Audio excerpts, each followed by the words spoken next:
Hello everyone, I hope you're having a good time. Welcome to another episode of Article of the Week, and today we would be talking about the idea of genius and what makes you a genius, at least from a Western perspective.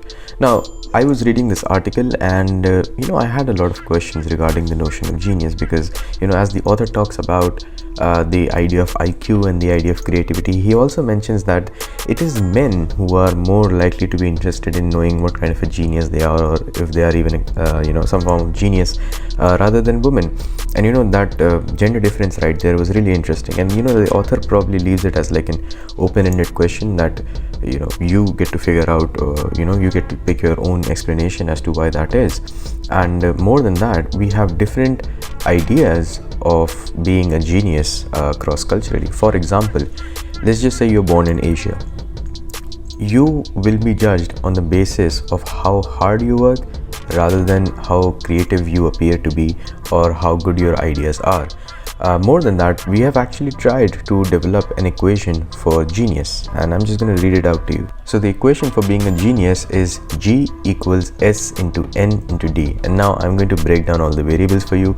G here is genius, and of course that is equal to the significance, which is the S, and it's the significance of the degree of the impact or change affected.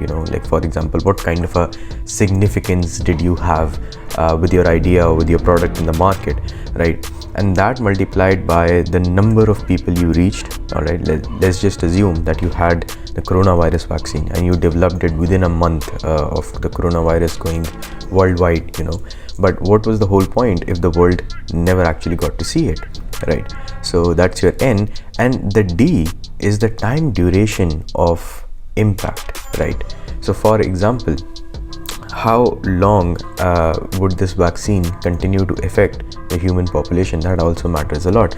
For example, this vaccine may be able to help us figure out new vaccines for new pandemics in the future, although I really hope we don't see another one, but it would certainly be useful, right? So it would be more important than, let's just say, you creating a pair of shoes or you creating a pair of hoverboards, which, yeah, it's really good right now, but within 10 years it's going to be replaced by another technology. So you will probably not be called a genius for that, even though 10 years is a really long time in the tech landscape. So if you have an idea like that, go ahead, give it a shot. I mean, look at Steve Jobs. He came up with the iPhone in 2007, 2009, and he's still considered a genius, right? It's hardly been like 10, 11 years or something like that since he came out with that. Now, of course, there are two things that I also want to talk about. First of all, that equation which we developed, all right, the G is equal to S into N into D. Let's talk about how that equation may vary across a whole spectrum. So you have significance. Now, what makes a product significant? What if I come up with a really nice product? It's a really moral product. It helps, alleviate crime from workplace and stuff like that. But what if the people around me are corrupt? So the significance of that product would be actually negative because people would not want to use it. They would actually hate that product, right? Secondly, let's talk about numbers. Think about the people who are currently working on very specific things. Like, think about the people who are working for Ebola, let's just say. And you might say, well, Ebola is a pretty big thing. Yeah, it is. But is it a big thing as compared to the coronavirus? Okay, forget about that as well. Think about people who are busy in creating mechanisms for the prevention of window cleaners falling from skyscrapers to their deaths. All right, that is a very small minority. It's very, very restrictive. First of all, you've got to have like skyscrapers in the first place. Then you've got to have cleaners for that. So it's a large number. I'm not saying it's not a large number, but it's still a minority as compared to like other occupations. Think about those people who are trying to develop better life vests, so that in the case of an emergency, you have to go overboard and you have to jump from your ship. Those life vests really perform better. So sure, they may not be impacting all the people out there. They may not be impacting so many people as the researchers who came up with the coronavirus vaccine did. But was their intellectual capability any less? You can have a discussion about that. So that is your N. And now the last part, the D part, which is the duration. I already gave an example about that with Steve Jobs. That Steve Jobs basically came up with something that has been lasting for around 10 to 12 years, and there have been multiple changes that have been made to his original plan, and yet he is still credited as being a genius, at least in the modern world. And we also know about people who have come up with very interesting ideas, but they've never seen the light of the day. So that's a problem on your end part, the number of people it reaches. And then of course the people it actually did affected, then it lasted for a very short term because of something unprecedented. Like for example, let's just say somebody launched a company, it was a very good company, it was a very good website, but then the pandemic hit and the company had to be shut down. The product was really revolutionary. I'm pretty sure that must have happened somewhere around the globe, all right, because there is no lack of revolutionary products coming in right now.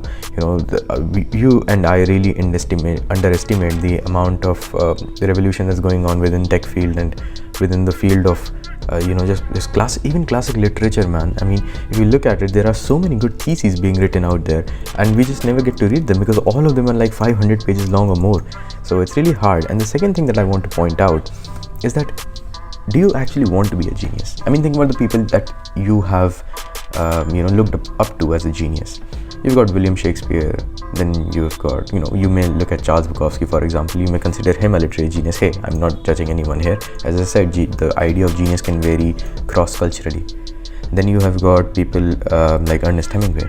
But did you know that all of these people, they really lacked personal virtue? They were really bad human beings, as highlighted by their own relatives, as their close ones, as their loved ones.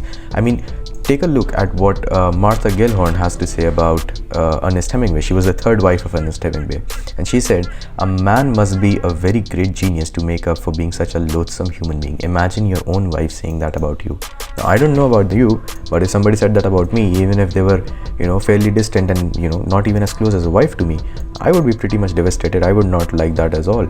Now, we have Mary Curie, of course, and, she's a big name within the scientific community, physics, chemistry, an amazing person when it comes to science. But let's look what her daughter has to say. What her daughter has to say is that our paternal grandfather was our playmate and master far more than our mother, who was ever away from home.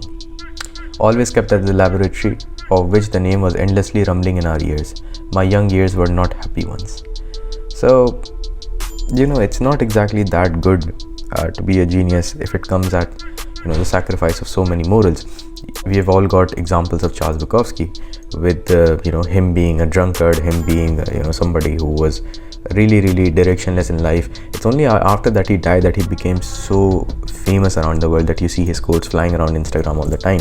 So that is what I would like to leave you with, that most of us would like to be geniuses. Most of us would like to explore the idea of being a genius, and we think it's going to be so great, but there are some very weird trade-offs here, and these trade-offs are what we need to understand, and then maybe we would be able to appreciate our normal lives better. That's all for this one, guys. Take care. Thank you.